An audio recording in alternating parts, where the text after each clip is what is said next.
Retour dans ce studio avec l'actu décalé. Hugues Hector Zogo s'est attémis sur ce plateau. Accident de circulation, que dire de la réactivité de la population de nos jours. Hugues Hector Zogo, vous avez assisté il y a seulement 48 heures à un accident de circulation. Oui, vous avez vu autour de vous comment les gens se comportaient.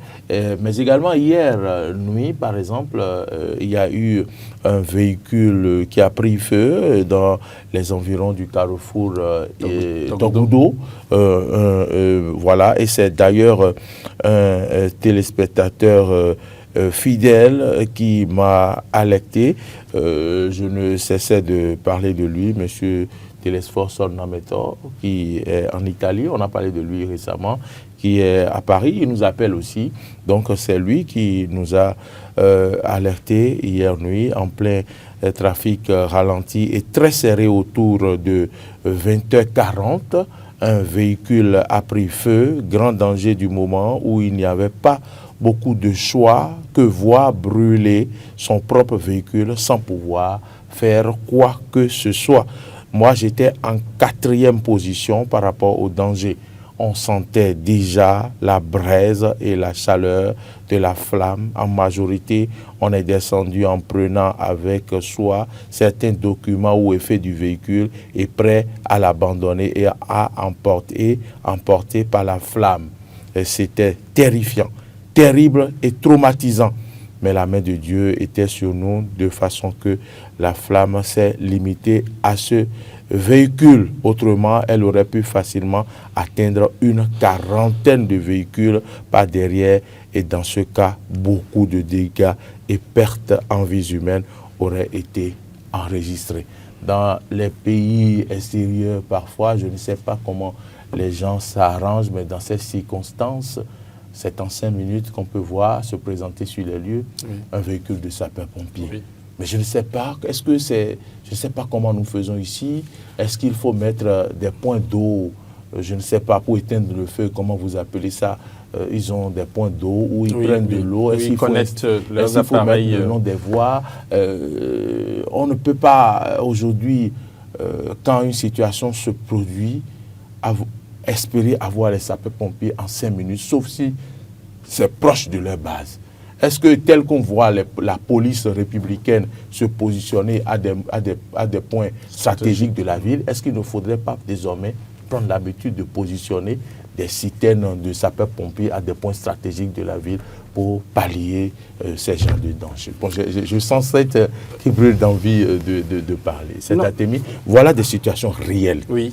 Sur lesquels on peut tirer des exemples, on peut tirer des conclusions, on peut apprendre et améliorer la façon dont nous devons sauver les vies humaines en cas de danger.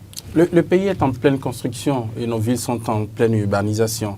Il faudrait réfléchir à trouver ces points de contact-là pour que les sapeurs-pompiers, quand ils arrivent sur les terrains, quand il y a un incendie par exemple, puissent rapidement connecter leurs appareils et pouvoir faire usage du flux d'eau. Je ne vous arrête pas. L'heure à laquelle, 20h40, c'est une heure où, vous savez, il l'a dit, M. Sornametor l'a dit dans sa description, où le rang était serré. D'accord? D'ailleurs, quand ça arrive, imaginez, entre Godomé et Togoudo, même les sapeurs-pompiers, je suppose en venant de Godomé, par où ils vont passer? Parce qu'il y a tellement de fils qu'il n'y a même pas de passage pour ces véhicules pour passer, pour venir sauver les gens du feu, par exemple. Ceci montre qu'il y a encore plein de choses à faire dans ce pays. Vous vous imaginez aujourd'hui entre Calavi, tout l'arrondissement d'Abomey-Calavi et Cotonou, pour pouvoir joindre Cotonou, en passant par Calavi, il n'y a qu'un seul accès. C'est-à-dire l'accès qui mène de Soava, si vous voulez, ou de Glo, qui va jusqu'au niveau de l'échangeur. C'est seulement arrivé au niveau de l'échangeur que vous pouvez prendre à droite si vous avez envie d'aller vers Godomé, Magasin ou Fitirosset. Et vous prenez par la gauche si vous avez envie d'aller au niveau du centre-ville. C'est dommage que ce soit ainsi. Et la question que vous posez, elle est très importante. Si, par exemple, dans ce cas de figure, que l'incident se produit au niveau de l'axe qui mène de l'échangeur vers le centre-ville d'Abomey-Calavi, que les sapeurs-pompiers doivent venir. Il y a 2 bases qu'on peut exploiter. Celle de Cotonou, qui est jusqu'à Saint-Jean, et celle d'Abomey-Calavi, qui se trouve être au niveau de l'hôpital, dans la zone de l'hôpital de zone là-bas. Vous voyez, les deux bases sont distantes l'une de l'autre. Donc, on choisit la plus proche, donc celle d'Abomey-Calavi, on dira ainsi. Ils doivent venir sur cet axe-là, ils doivent emprunter l'axe, passer par Ita et venir. Mais c'est déjà très compliqué de pouvoir le faire ainsi. Donc, il se pose on a une base un peu, je ne sais pas, vers Carrefour-Révier. Le Carrefour-Révier, on a une base de sapeurs-pompiers. Il y a également une base là-bas, au niveau mais par où ils vont emprunter et venir? Est-ce que c'est par Kota? Il faut faire tout Révier, Kota, ou bien il faut venir directement par Kota? Ou il faut quitter le Carrefour-Révier Liclan là et avancer directement et passer peut-être par Wedonou et rejoindre là où l'incident se produit. Mais quel que soit le canal ou le chemin que vous prenez, il y a toujours des bouchons à ces heures-là. Malgré que le pire est déjà arrivé. Le pire serait même déjà arrivé. Oui. Malgré que les heures de travaux aient un peu changé dans notre pays, pour qu'on puisse éviter les bouchons, il y a toujours des bouchons. Il y a toujours des bouchons. Il y a des bouchons actuellement, il y a des bouchons pour 2 raisons principales, à mon avis. Parce que Cotonou entièrement est en chantier. Donc, quel que soit le moment où vous quittez, vous êtes obligé soit de prendre par Togben pour rentrer chez vous, ou soit de prendre par... Même quand vous prenez par Togben, vous êtes bloqué au niveau de Godoube Magasin. Oui, c'est un tout petit peu mieux que quand vous passez par Fifadji ou par Sainte-Rita, que vous prenez par Fifadji, vous tombez au carrefour Kourounou là, et vous bivouquez à droite pour pouvoir continuer sur Cotonou. Mais ce sont les 2 axes que vous pouvez emprunter actuellement parce que tout le reste est bloqué pour des raisons de travaux. Rien ne peut s'y faire. La seule chose qu'on pourrait davantage demander aux populations, c'est premièrement de faire beaucoup plus attention à leurs moyens de mobilité, de s'assurer que les vidanges soient faites à temps, de s'assurer que le radiateur n'a pas de soucis, de s'assurer que l'huile au niveau du moteur est de bonne qualité, et à la viscosité qu'il faut pour que ces genres de problèmes-là ne puissent pas arriver, et de faire attention quand elle circule, parce que on est en train de parler de réactivité de la population.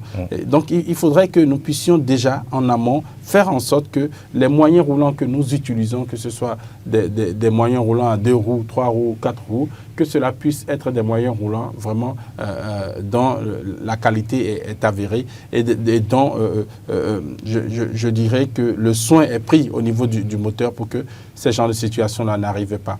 La seconde chose, puisque je parlerai seulement de 2, que je demanderai aux populations, c'est de faire attention quand elles circulent, faire attention au respect du code de la route, faire attention au respect de soi et au respect du concitoyen qui roule juste à côté de soi. Donc il faut faire attention à tout ça pour éviter que les incidents et les accidents ne puissent se produire. Est-ce qu'il y a quelqu'un en ligne?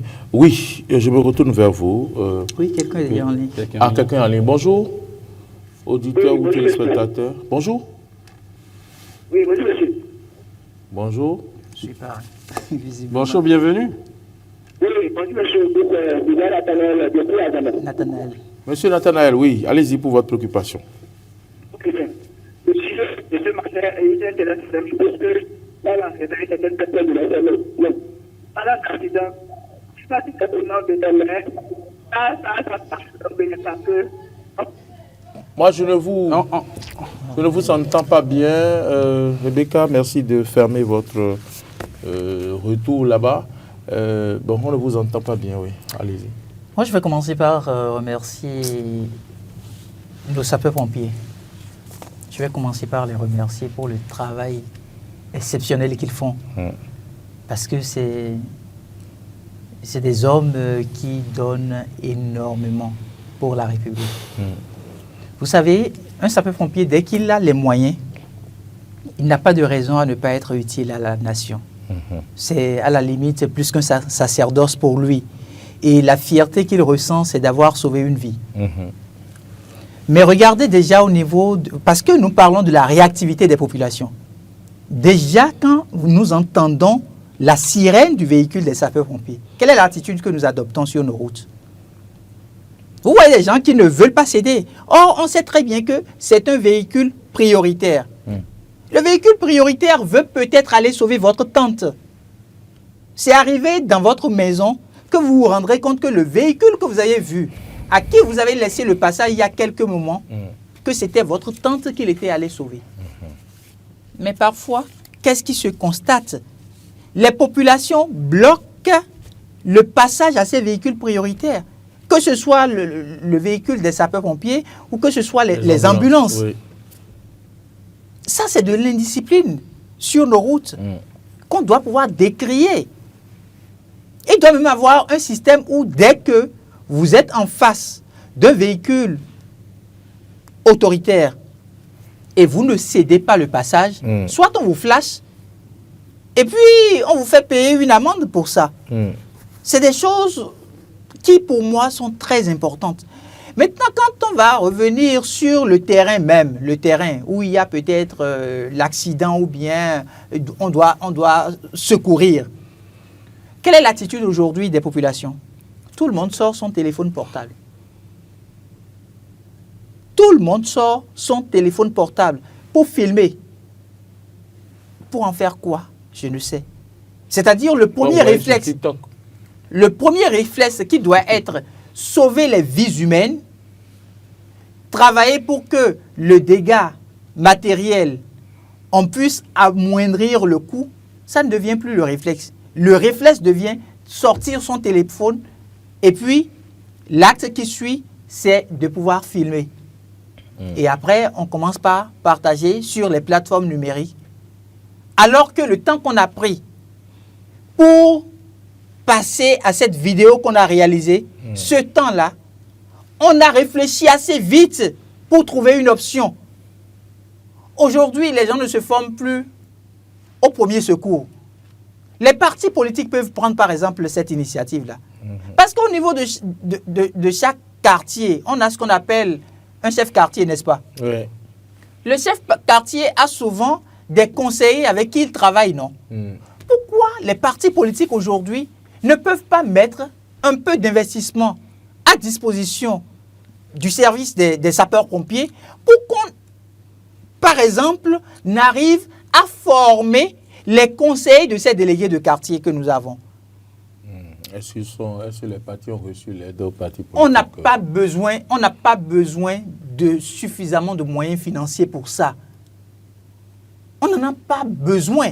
Ce dont on est en train de parler, c'est sauver la vie humaine. Parce que nous savons qu'on n'a pas suffisamment de moyens pour installer des bases de sapeurs-pompiers au niveau de toutes nos communes. Nous n'avons pas les moyens aujourd'hui de pouvoir le faire. Est-ce que ce n'est pas possible de positionner les véhicules ou les camions qui éteignent les feux dans des endroits où rapidement... Ce dont on parle, il y a quelques années en arrière, avant que le gouvernement du président Patrice Talon... Parce que ce qui s'est passé hier, c'est suffisamment grave. Je vais vous donner un exemple. Suffisamment grave parce que, tel que l'explique Monsieur Sonnametor, plus d'une quarantaine de véhicules auraient pu prendre feu. Il y a plus grave que nous ne voyons même pas. Regardez aujourd'hui le nombre d'ambulances que nous avons au Bénin. Il y a 10 ans en arrière, on n'avait pas autant d'ambulances. Mais aujourd'hui, on a autant d'ambulances parce que notre pays a pu avoir les moyens d'acheter ces ambulances-là. Donc, ce que vous dites, on peut se retrouver dans 10 ans à ce résultat. Mais à l'instant où on n'a pas encore les moyens d'acheter ces équipements. C'est des véhicules qui ne sont pas des véhicules ordinaires. C'est des véhicules qui coûtent excessivement cher. Nous avons aujourd'hui 77 communes. Est-ce que le Bénin, en l'état, peut se permettre d'acheter ne serait-ce même que un véhicule par commune pour les sapeurs-pompiers? À la date d'aujourd'hui, on ne peut pas se permettre de dire oui. On ne peut pas se permettre de dire oui. Parce des efforts sont faits quand même. Des efforts se font. Mais il y a tellement de choses à faire, il y a tellement d'urgence dans tous les secteurs. Et donc, la personne humaine qui peut quand même aider la personne humaine qui peut aider. Puisque quand nous parlons de la politique, ce n'est pas servir. La politique, c'est servir la nation.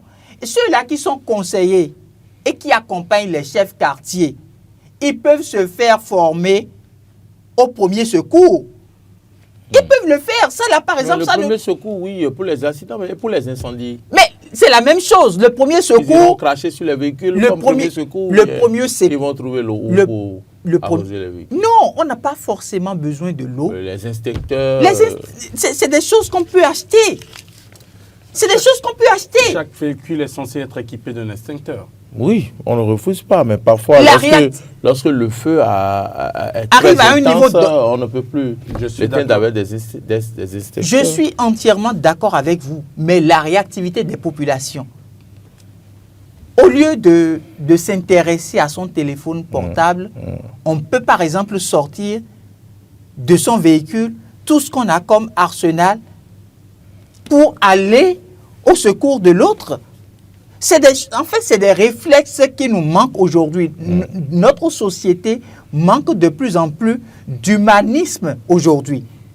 Notre société manque de plus en plus d'humanisme. Et moi, je me pose la question de savoir, nous allons vers quelle société? Nous allons vers quelle société?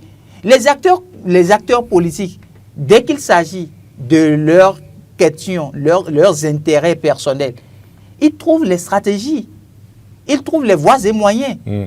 Mais quand il s'agit des populations, quand il s'agit du commun des mortels, qu'est-ce que nous faisons? C'est ça la grande question. Donc pour moi aujourd'hui, que les partis politiques réfléchissent à la formule pour envoyer ne serait-ce que le chef quartier qui sera prochainement élu là, ou bien qui sera prochainement nommé là, et son conseil, qu'on puisse les envoyer faire la formation des premiers secours. Dès qu'on dit qu'il y a un incendie dans le quartier, au moins, le chef quartier peut se déplacer et faire ça là, en attendant que les sapeurs-pompiers n'arrivent. Ah bon, et éteindre le feu? Mais, il peut donner, à lui seul, en tant que chef quartier, à lui seul, quand il prend le devant, et il connaît les actes à poser. Il est l'heure. Il est l'heure. Je salue au passage M. Pacom Vaudouignan, qui a réagi sur Facebook en disant que le président du parti UP Le Renouveau et son suppléant ont fui Cotonou. Voilà, par rapport aux analyses, puisque vous aviez dit en tant que le président est allé dans une autre circonscription, il est là, je ne pourrais plus vous laisser continuer. L'objectif, ce n'est pas de fuir Cotonou. C'est des positionnements stratégiques. C'est des positionnements stratégiques pour contrer les velléités des autres partis politiques. Oui, parce que comme on l'a dit, il y a le parti Les Démocrates qui se positionne à faire mal. Merci Hugues Hector Zego, merci Artémie, merci à tous ceux qui nous ont suivis, merci également à Rebecca Ogou qui a conduit de main de maître, je ne veux pas dire de maîtresse, cette émission. Merci également à Alain Alou, merci à tous ceux qui nous ont suivis. Retrouvez à 13h Arthur Wendo. Bonne suite de nos programmes et bonne journée. À demain.